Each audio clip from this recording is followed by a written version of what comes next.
Taxi and livery operators, after participating in the BVI's first Taxi Academy, should now be better prepared to give the wow in service effect to visitors who come to nature's little secrets.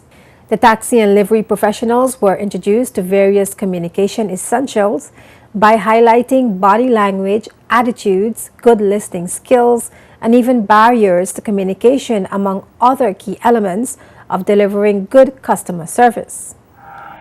So I'm saying the communication process is important. Okay, let's try our best to always repeat and make sure you've understood and let them know you've understood what it is that they're asking for.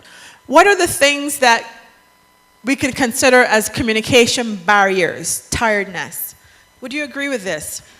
You're tired, you're trying your best to concentrate on what the person is saying, but fatigue has you, so it's hard to stay alert. That's an internal barrier, okay? And that's something that you could address either by deciding that, you're going to take a break after X amount of tours a day because you need to get a little rest before you go back out again. Not doing a good job at listening because really and truly we don't have that skill. It's not something that we're born with, huh? We actually have to develop the skill to listen well. And many relationship counselors tell you that. It's something you have to learn to do. So if you know you are struggling with that, find out how you can improve that skill. Okay? Attitude towards the sender. Again, we might come with our biases about the people that we're dealing with, or let's say it's an internal customer, someone in your neighborhood, but it's a job, and you have to take that person that you don't really have a good relationship with. At the end of the day, that should not get in the way of you delivering quality service. Whether you like that person or not, you're a professional, right? So you are going to give them the same quality service that you would give to any other person. The Caribbean Tourism Organization Regional Human Resources Development Consultant also explained how understanding other cultures helps with delivering quality customer service. In some cultures, again, in parts of Hawaii and within a Samoan context, when people meet, they bow and they butt their heads together. You have to touch. Again, when we don't know that and we ourselves become visitors and travel and go abroad, and somebody did that to us, I know how Barbadians would be. I know how Bajans would be. They're like, touching me for. But that's the culture. That's how I welcome you. Another thing about body language.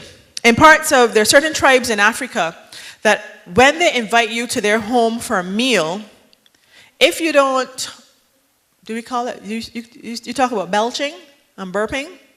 Right.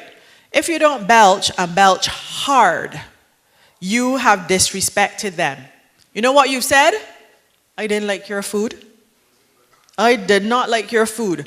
When they get that sign of a big, deep belch, you have now said, thank you for a wonderful meal.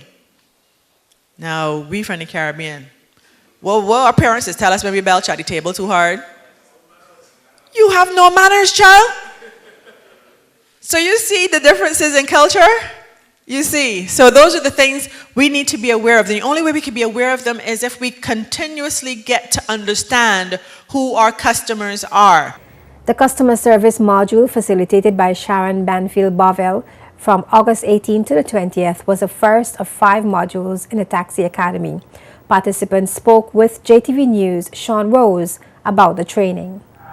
I think it's a great initiative by the Tourist Board and the various government entities to get the taxis basically on one page, taxi and livery operators. It's more than just learning about the territory. They're teaching them the basic principles of customer service. I think it's an excellent idea and it's going well so far. All right. Anything new that you've picked up that you think these guys, of course, men and women, would take away from these sessions? Again, I'd have to harp on the customer service aspect of it, how to address any problems that they may encounter with their guests, how to diffuse situations, and I think that'll reap many benefits for the public as well as the consumer and the territory's reputation and all. What it did for me was basically highlight a lot of, the important things that we as taxi operators should know. the code of ethics and stuff like that. The way you should conduct yourself, and it's very important because we are the ambassadors for the BVI, and this is a very good course. I think very good course. There are a couple of things: WOW in service, communication essentials, cultural barriers.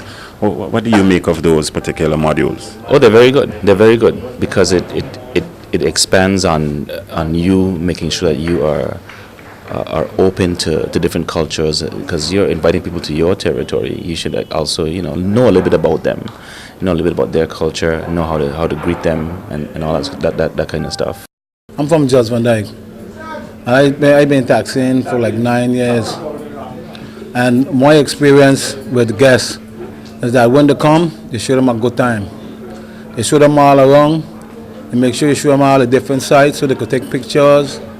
And then sometimes you impress them by giving them a little food or something that the island have to offer.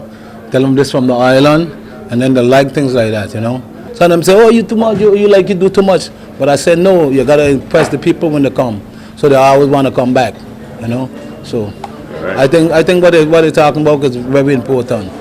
All taxi or livery operators are required to attend the Taxi Academy in order to become a certified Caribbean Tourism Organization or CTO customer service taxi professional, an internationally recognized certification.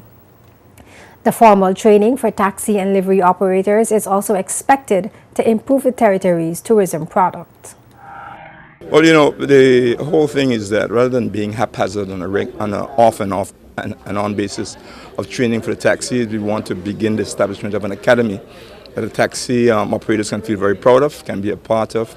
That, as the Taxi and Livery Commission Director said, Mr. Damien Percival, that we can offer modules during the year of training in various aspects of the industry.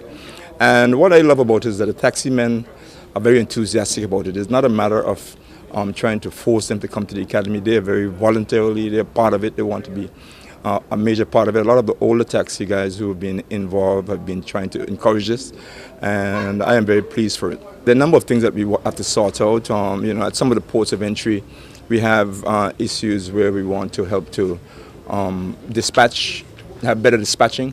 We don't want to have taxi operators pulling and tugging at passengers. We want to make sure it's done smoothly, and the Port Authority is working on that along with the Tourist Board. But we want to make sure that the taxi operators themselves don't get emotional, get into fusses and even fights that we've seen in the past. I have to be very honest about it, that we want to prevent those things from happening. We don't want the tourists to go away with the wrong impressions, and we want to seem as if we're working in unity to improve and enhance our tourism product in the territory at all ports of entry.